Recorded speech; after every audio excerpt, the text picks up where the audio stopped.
welcome to yoga for the inflexible, the unbendy and the over 60. I've brought along my inflexible, unbendy and over 60 fulfilling both criteria with me today.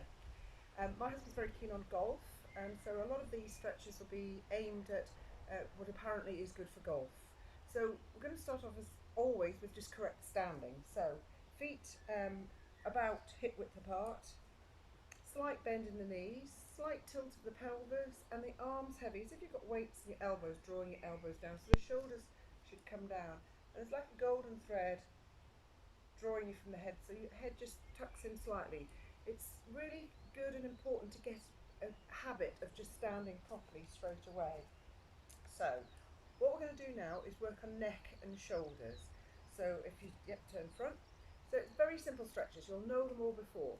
So it's that good stance, nice upright stance, and you're going to look to the left and look to the right, as if you're sliding your chin across a surface. So in your own time and your own breath, just looking right and left.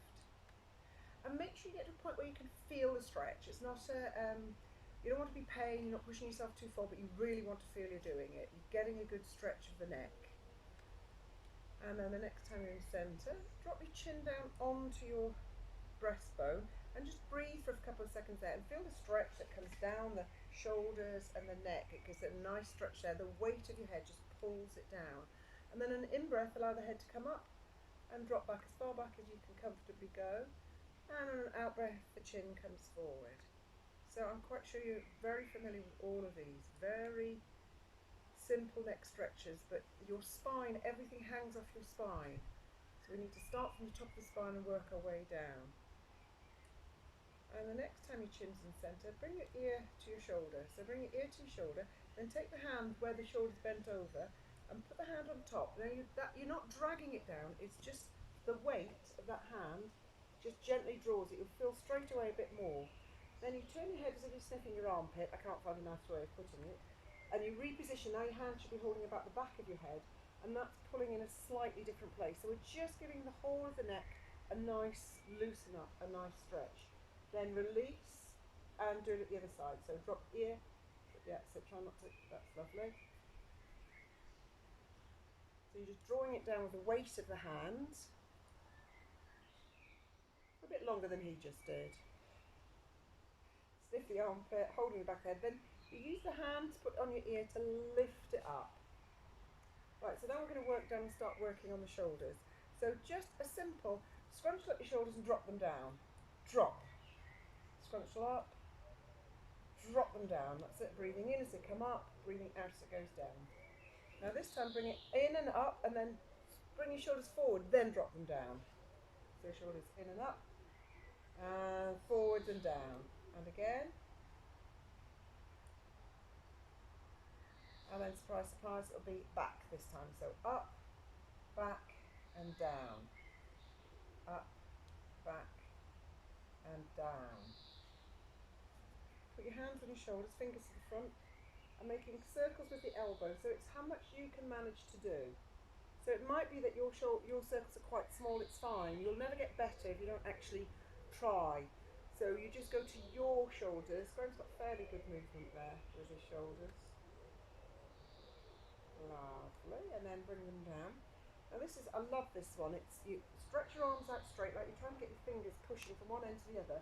Then rotating the thumbs backwards as you breathe in. That's it, and breathing out, rotate the thumbs forward so you can see the whole arm is moving. So as you breathe in, although it's the thumbs that you can see moving, it's the whole arm that's rotating in and out. You do end up going a bit crunched looking when you do it.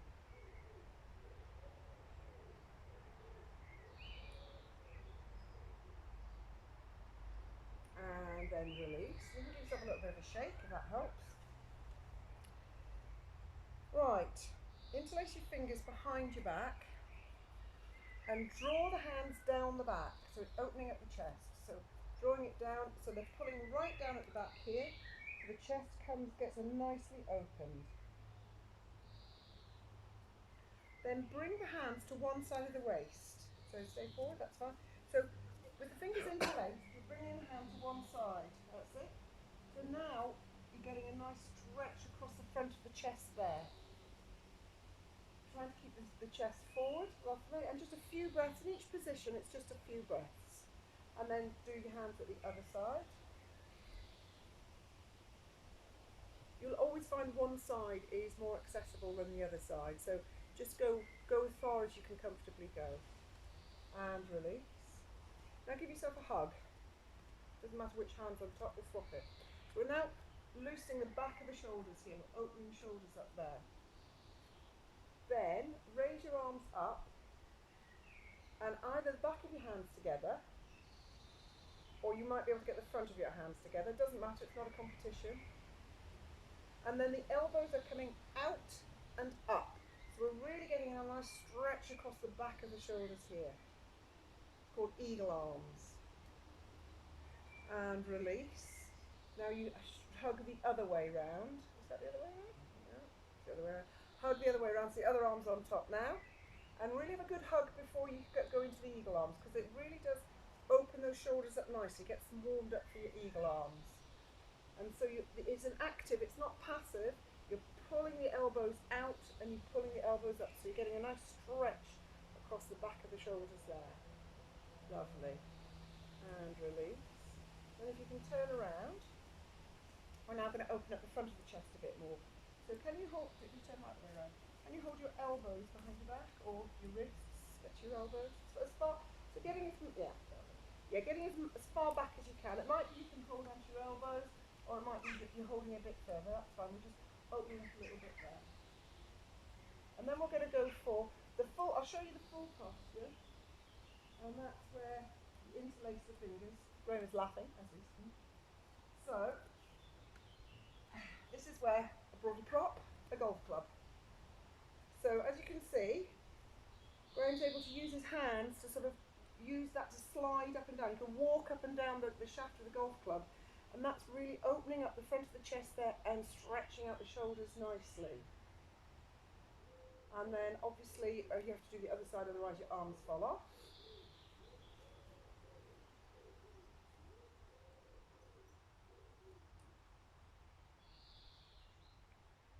And trying to make sure the head is upright. If your head's getting crunched forward, you either need to move your arm a little bit, or you're trying too hard.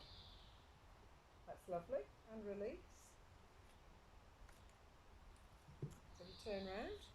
So now, I love walking around the golf club with my husband, but I don't actually play golf. I think a good walk ruined is what they say. So I'm happy walking around the golf course. But you do need to use your hands with the grip and everything. I think people often forget to warm up their hands as well. So, interlacing your fingers and then pushing the palms away. Oh yeah, we all cracked there. And maybe pushing one hand a little further than the other. Now you notice how Graham can't straighten his elbows. Don't know why, but he can't. So we're all different and unique. So, and release. Then one finger at a time. Just using your index finger to bend that finger back. We're just loosening up the fingers. Joints and fingers, and you just work your way through each finger.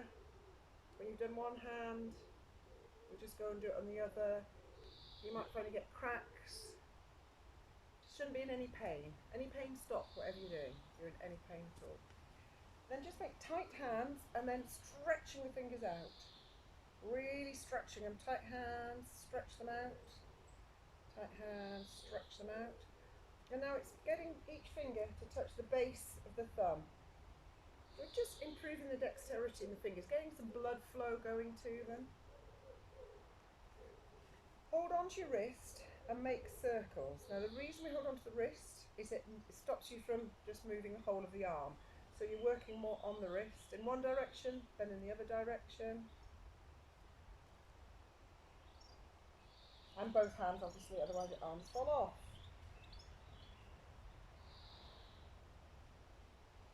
So now you've loosened up your hands, your fingers, your neck.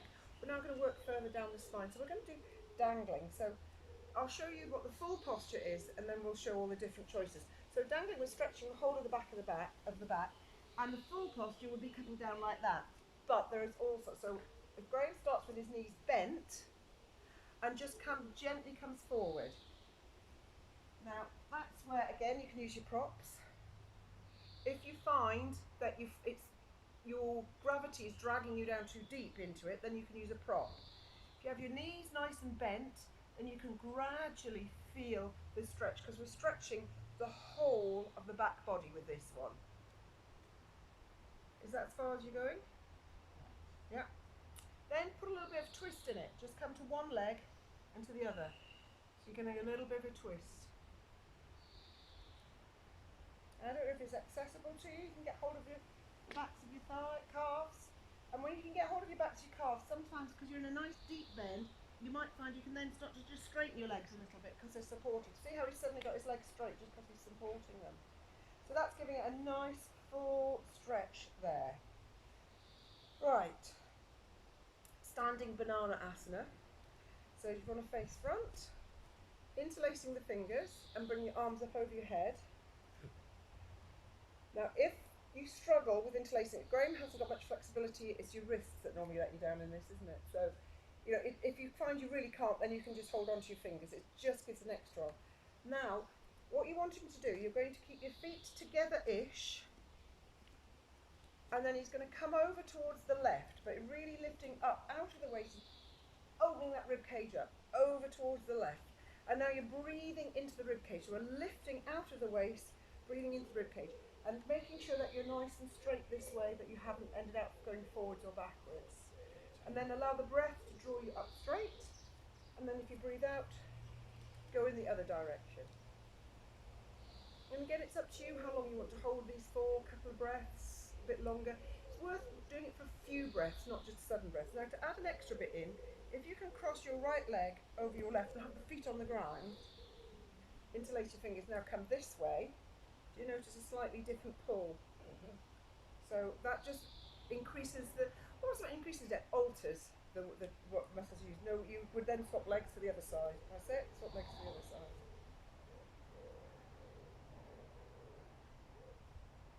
And release.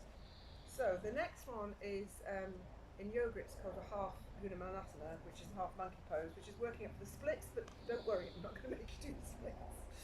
So if you just go sideways on, and what we're going to do, we're just working the back of the leg. So it's putting one leg out, bending the supporting knee, and then you can put your hand on it, or just see how far down you get into it. And you can experiment. Graham had a massive accident some years ago, so he has quite limited movement in one ankle, so you probably can't straighten that one. Sometimes it might be that you've got one that you can experiment with putting the foot down and bringing it up and sinking down a little bit deeper into it. Your prop can be useful for this if you find, just straight, thank you. You might find you hold it with both hands and you can just allow yourself to sink down into that. And then try the other leg.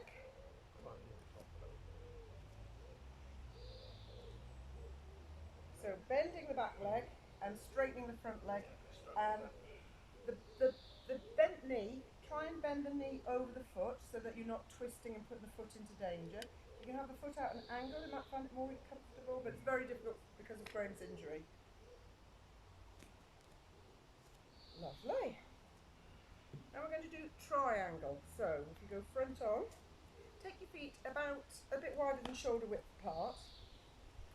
The right foot, if you put the right foot towards that mat there, the left foot comes in at a bit of an angle, about 45 degrees. Now bring your arms up and out, stretch them out like that. Then it's if you're being drawn in the direction of the foot that's facing forward, but you're still going to try not to come forward, bend forward. Stretch that way, so you stretch, stretch, stretch, as far as you can, then drop the hand down to wherever it comes to. So it's absolutely fine if that's where your hand comes to. Can that foot point in the front? That's it. So it's called triangle because you're making triangle. So we're lifting up out of the waist and stretching up between the fingers and pushing down with the feet. Then breathe in and up. And obviously we turn around and do it in the other direction. That's it. And then stretch forward first. Try and get the length coming this way. That's it. Lovely. And then dropping down. Triangle. Lovely. And bring yourself back up. Now the next one we're going to do is twisted triangle. So you can bring your arms down. But one foot facing the front, but this time the other foot, you're keeping your pelvis forward. That's it. So there's a bit of a gap between the feet. Now this time time, you're going to raise your arms up, and then you twist round to your right. Now drop your hand down as far as it will comfortably go. That's it, that's fine. So now we're getting a twist in as well, twisted triangle. And the other arm reaching up as comfortably as you can manage. And then breathe in and up, and swap over and do it the other side. No, coming this way. That's it, yeah, coming this way.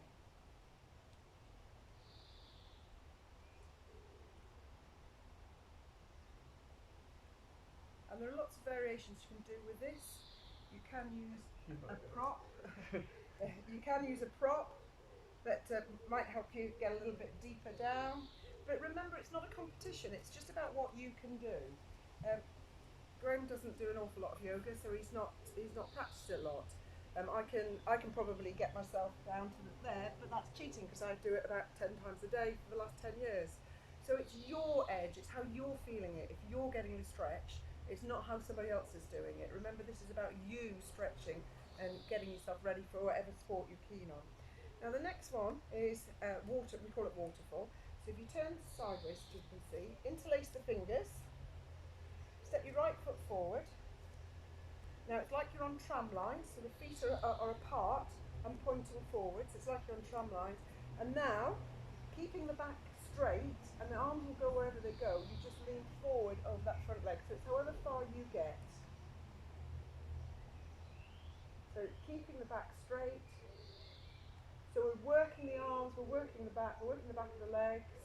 And with an in-breath, as if you've been drawn up, you draw up, and you can either just swap legs or you can turn around, doesn't matter. And stretching forward. If you do practice these a lot, you can come up whenever you like. If you do practice these a lot, you do slowly notice change, but it can take literally years before you realise, oh, I couldn't do that before.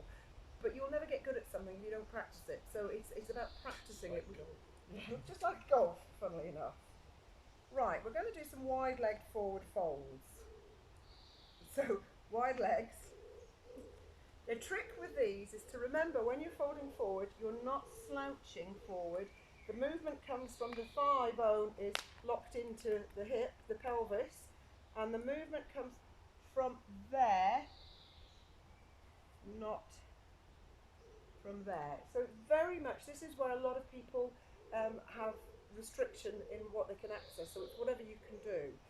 So if you start with your hips, hands on your hips, and if you draw your shoulder blades behind you, then take a deep breath, look up, and pivot, like I said, from the pelvis, pivot forward. Now, that's your max, is it? Yep. Yep. So if Graham puts his hands down now, he's not going to reach the ground. But what he could do is he can just use that. And from there, he can actually slide down maybe a little bit further in time, get down to both his hands are flat on the ground. Right, come back up. So working on from those forward folds, there are lots of different options. If I show you some of them, you can bring your hands down onto the ground, you can set your hands behind you and hold on to your thumbs and put them and pull them up. You can interlace your fingers behind your hands and drop down. So there are lots of ones, but the main thing is to get that forward fold. That's what you're interested. Now, legs a bit wide, we're going to do, I think they're called side squats. Okay, have a go. So basically you're going to be bending one leg and shifting your body weight over. That's it, lovely.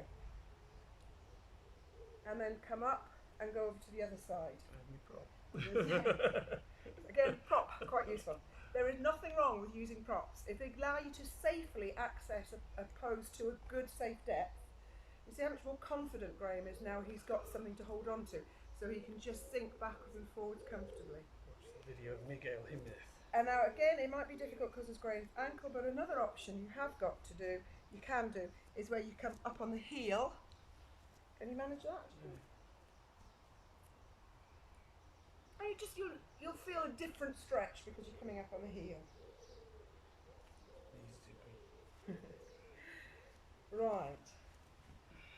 So we're working our way down the body. We're now going to work on the knees. Knees, quite often people have got a lot of old injuries from sports they did when they were younger.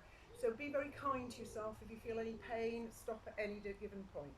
So if you can put your feet together, put your hands on your knees, and you slightly squat. Now you're just going to make as if you were making half circles and then straighten your knees. So it's half circles, straighten your knees. Half circles, straighten. Your feet do roll a little bit. And then you can do it in the other direction.